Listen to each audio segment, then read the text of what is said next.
dowladda Soomaaliya oo heshay awoodda L17 power la dhaho taasoo special political power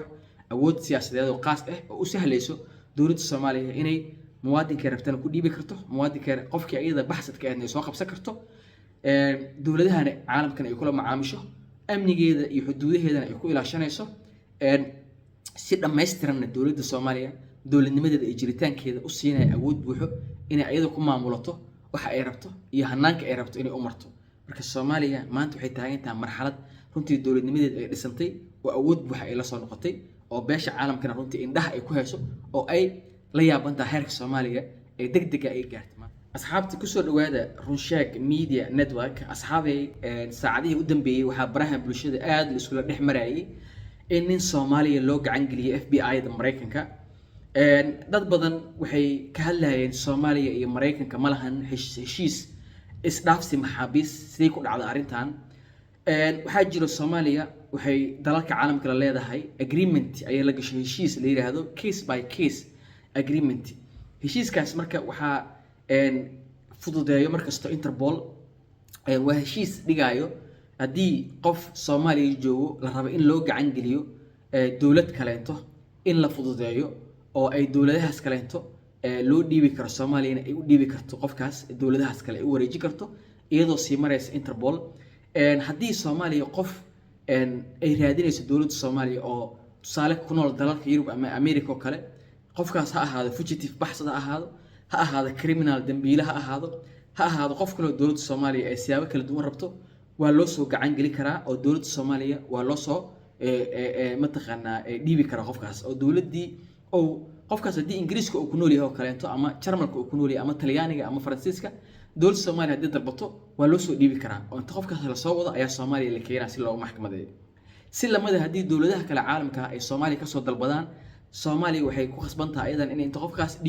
u dhiibto dawladihii kaleento ee soo dalbaday heshiiskaas ayaa jira marka Soomaaliya iyo Mareykan hadda ma lahan waxa la yiraahdo extradition agreement ama prison exchange agreement waxa la yiraahdo isdhaafsi maxaabiis ama prison swap waxay dhahaan maxaabiis in isdhaafsado heshiis ma jirto laakiin waxa jira agreement oo gentleman agreement amal oo case by case agreement la yiraahdo wixii dhankaada soo jiro ee aan kaaga baxdo waa inaad ii soo gacan gelisaa wixii aniga ay iga rabtana waa ku soo gacan gelinaa qofka aad raadinayso anaa ku soo gudbinayo adna qofka aan raadinayo ee dambi iga galo ama aan raadinayo ii soo dhiib heshiiskaasi Soomaaliya horta kula macaamisha dawlado badan oo caalamka taasana mararka qaar keento inaad aragtaan qof Soomaaliya oo loo gacan gelinaa dawlad kaleento sida qalbi dhagax oo kale sida hadda ninkan oo kaleento asne oo maanta runtii la sheegay in loo dhiibo FBI-da Mareykanka sida dad Soomaali oo hadda yarkii ayaantii muxuu ahaay liir waxa laga soo qabtay Rwanda kaleento iyo shakhsiyaad kale oo runtii Soomaaliyeed oo la soo qabto dawlado kale ay soo gacan geliyeen horta heshiiskaas ay Soomaaliya ku jirtaa caalamka waxaana hadda bilowday Soomaaliya oo raba inaan idin sheego arrin cusub ayaa bilaabatay oo ku cusub saaxadda siyaasadda Soomaaliya arrintaas waxa bilaabay madaxweyne Xasan Sheikh madaxweyne Xasan Sheikh wuxuu helay waxa la yiraahdo L17 power ayuu helay L17 power waxa inta badan la siiyaa madaxda caalamka dawladaha qaas ah leh sida madaxweynaha Djibouti madaxweynaha Uganda madaxweynaha Rwanda madaxweynaha Tanzania madaxweynaha Eritrea muxuu ahaay hogaamiyaal badan oo ka tirsan dawladda Mareykanka Ingiriiska muxuu ahaay Faransiiska qaar Yahuud ka mid Imaaraadka Kenya South Africa Azerbaijan Russia waa badan yihiin madaxda awoodaha qaaska iska leh runtii awoodahan waxay u sahlaan madaxda in ay dadka ay rabaan ay gacan gali karaan waxay dhaafsiisan tahay case by case agreement-iga hadda aan sharaxay ay ka baxsan tahay waa special political power laha awood siyaasadeed qaas waaye waxaana baxshay dawlado qaas ah baxsho marka waxay suurtagelinayaan in qofka hogaamiyaha uu sameey karo inuu qof u gacan geliyo dawlad kaleento oo u gacan geliyo waxay suurtagelinayaan mucaarad dalkaas oo leeyahay in si fudud ayagoo dibadda jiro inta la qabto la maxkamadeyn karo oo xabsiyo kale la geey karo in dalka ay joogaan markaas ay u dhasheen muwaadiniin ka yihiin inta laga safriyo oo la masaafriyo in dal kale la geey karo ee lagu maxkamadeyn karo ayay awooddaas siinay madaxweynaha Xasan Sheikh wuxuu noqday madaxweynihii u horeeyay ee Soomaaliyeed ee ku guuleystay awooddaas ay helo marka waxaan arkaya maanta axmed macalin fiqi u jawaabayo muxuu ahay hadalkii sambaloshe markuu axmed macalin fiqi hadlayo wuxuu ku jawaabayay hadaladiisa qaab dhiiranaan uu hadlayo kalsooniya ka muuqatay xataa deegaanka uu joogo waxay ahayd deegaan uu kusoo jeedo ama dadkiisu ay ku badan yihiin sambaloshe waa dareemi karnaa marka kalsooni intaas la eg axmed macalin fiqi inuu ku hadlo iskama keenina waxaa jirto L175 powerka awoodda la siiyay madaxweyne xasan sheekh taas oo suurtagelinayso in xataa dadka mucaaradka ee dalka gudihiisa inuu xataa uu dhiibi karo oo u dhiibi karo xataa dowladda saddexaad oo halkaas lagu maxkamadeyn karo laga qaban karo garoomada caalamiga diyaaradahooda la leexi karo oo runtii ma aragtay muxuu ahay xabsiyo kale lagu maxkamadeyn karo Soomaaliya gudaheeda inta diyaarad looga qaado ayagoo jeebeysan lagu maxkamadeyn karo caalamka intiisa kaleeto marka L17 power lahaa special power waaye madaxweynihii u horeeyay oo noqday xasan sheekh ee awooddaas la siiyo markay noqoto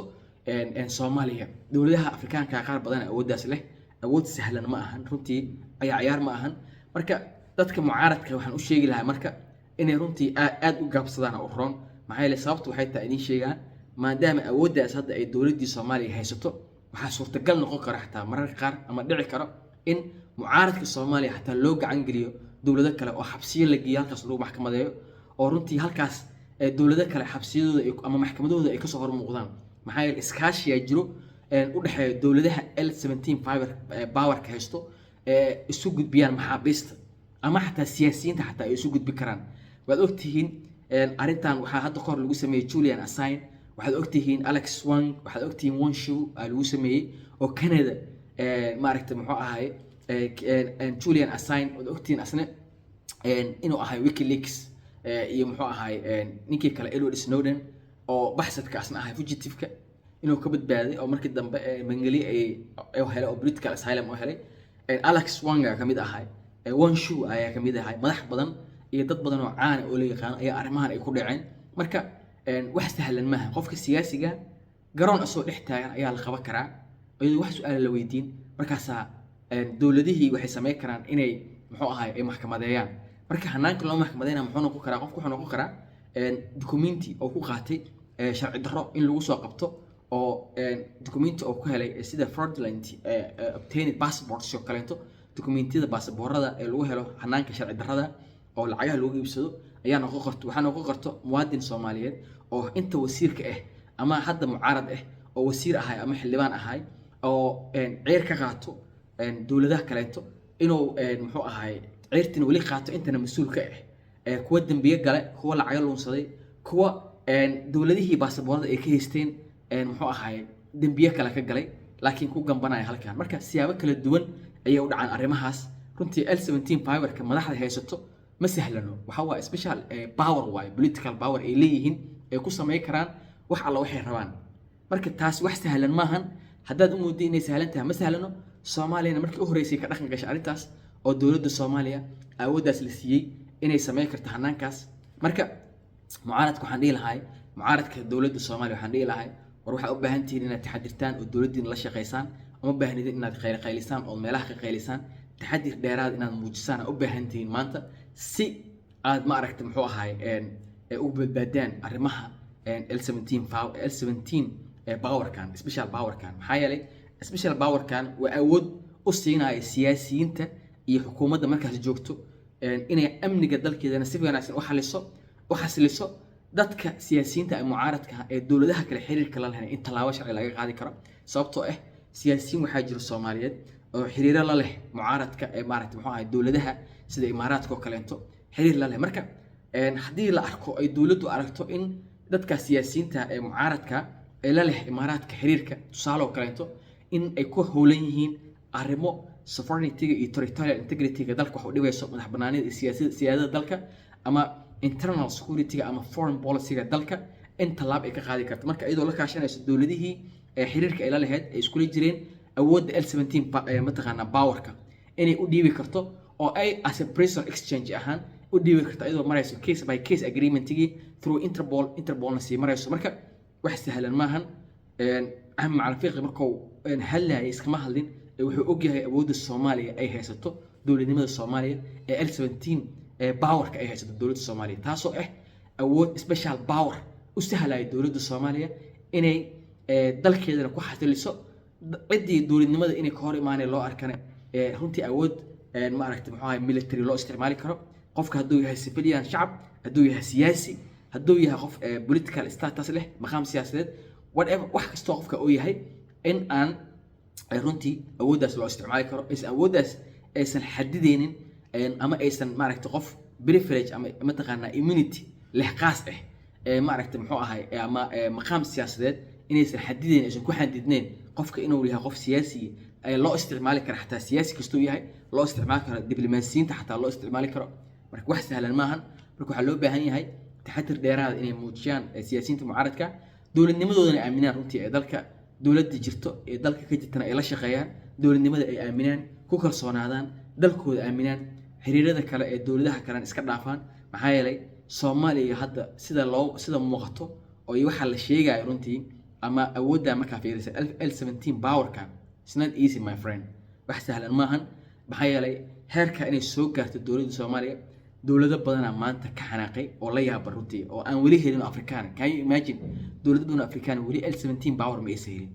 ay awoodahan hadda ay ku sameyn karaan marka hala yaabinina haddaad arkaysa waxa aad arkaysaan dhacdooyinka dhacayo sida dowladda markasta ay u soo taagan tahay awoodeeda ay u dhisan tahay talaawooyin military ay qaadi karto beel caalam iyo cid kale oo ka hadli kartana aysan u jirin oo aan liska warsan karin marka oo dowladihii oo dhanba ay uga hadli kareen oo aaminsan yihiin shalay haddii beesha caalamka ama international community ay dowladdu maquuni jirtay oo awood loo isticmaali jiray maanta waxaa arkaysaa marka beesha caalamka oo gaabsanayso oo ku eg dhexdhexaadin aan idin wada hadashiino aan gool idin dhigno dooda bis ku eg laakiin awood kale aan lahayn halkaas marka waxaa kaaga muuqato oo raba inaan kugu fahansiiyo L17 power inay shaqeynayaan L17 power inay jirto taasaa marka waxay keentay in ay hadda dowladda Soomaaliya special political powerkaas ay hesho oo u sahlayo inay ku fuliso awoodaheeda muxuu ahay hogaamineed iyo xasilinta dalka iyo xiriirada dibadda ay ku dhisayso iyo macaamilka iyo ciddii ay u aragto inay dowladnimada iyo amniga khatar ku tahay ay ka qaadi karta talaab sharci oo waafaqsan sharciga dalka u degsan iyadoo marayso laamaha amniga iyo ciddii ay kala dhaxayso xiriirada tooska ee wada shaqaynta hadday noqon lahayd dowladaha ay wada shaqaynta dhow leeyihiin hay'adooda socdaalka muxuu ahay Interpol oo booliiska caalamka iyo hay'adaha kale amniga oo dowladahaas ay leeyihiin si qaas runtii iyadoo mid walba ula shaqaynayso xiriir ula leh marka waa arrimo runtii dowladnimada Soomaaliya ku soo kordhay runtii marka fiirsana image-ka Soomaaliya ilaalinayo sumcadda dowladnimada Soomaaliya taasoo marka sahlayso in dowladda Soomaaliya ay u yeelato xakameyn ama la socod iyo dhaqdhaqaaq wixii dalkeeda ka socdo cida soo galayso waxaad ogtiin airport inuu yaalo system guud oo qofka dambiilaha ama fugitive-ka baxsadka ee dalka soo baxsaday muxuu ahay lagu control taasoo markii qofka garoonka yimaado haddii qofkan dambiile oo ahay aan baxsad farihiisa iyo xogtiisa isla markiiba systemka oo soo saarayo oo notification bixinayo oo sheegay qofkan already in dal kaleento ay daba joogaan oo mataqaanaa meel kale laga eedeeyay oo raadraac iyo tracking oo ku socdo taasna waxay sahashay runtii hay'ad socdaalka ay sahashay in systemka oo noqdo interconnected in isku xiran oo xataa systemka Soomaaliya hadda oo lo dhanka socdaalka inuu ku xiran yahay xataa systemka midowga Yurub kan Mareykanka kan Ingiriiska iyo kan Afrikaanka iyo kan Carabta inay isku xiran xataa oo la sameeyay centralized mataqaanaa system oo interconnected ah oo information sharing lagu sameeyo ayaa hadda Soomaaliya oo lo awal serverka Soomaaliya wuxuu u jiray Turkiga hadda waa la soo raray Muqdisho la keenay marka taas waxay sahlay in dowladda Soomaaliya ay u yeelato awood la socodka xagga dhaqdhaqaaqyada muwaadiniinta iyo dadka loo arko inay yihiin khatar ku yihiin amniga iyo guud ahaan madax banaanida dalka ama dadkii dowlado kale ay baacsanayaan oo runtii heshiiska ka oo in haddii qofkan soo galo dalka in loo gudbiyo ayagana qof ay raadinayaan inay u gudbiyaan marka waxaan rabaa fariinta inaan ku daro dadka xataa social media influencerska ee Soomaaliyeed ee qurbaha ku nool ee xataa dowladda Soomaaliya sida hadda heshiisadan oo dhigay L17 powerka xataa inay dowladda Soomaaliya codsan karto ee dowladahaas ka codsan karto xataa in loo soo gacan geliyo oo dadkaas xataa dalalka ay joogaan inta loogu tago la soo qabto la keeno ayaa xataa heshiiska ka mid ah